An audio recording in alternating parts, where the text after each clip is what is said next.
دوستو، جس ملک کے اندر میڈیکل فیسلٹیز عوام کو نہ دی جا سکیں،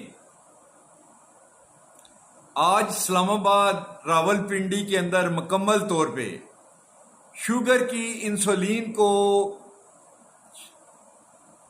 میڈیسن مافیا نے گم کر دیا ہے، غائب کر دیا ہے۔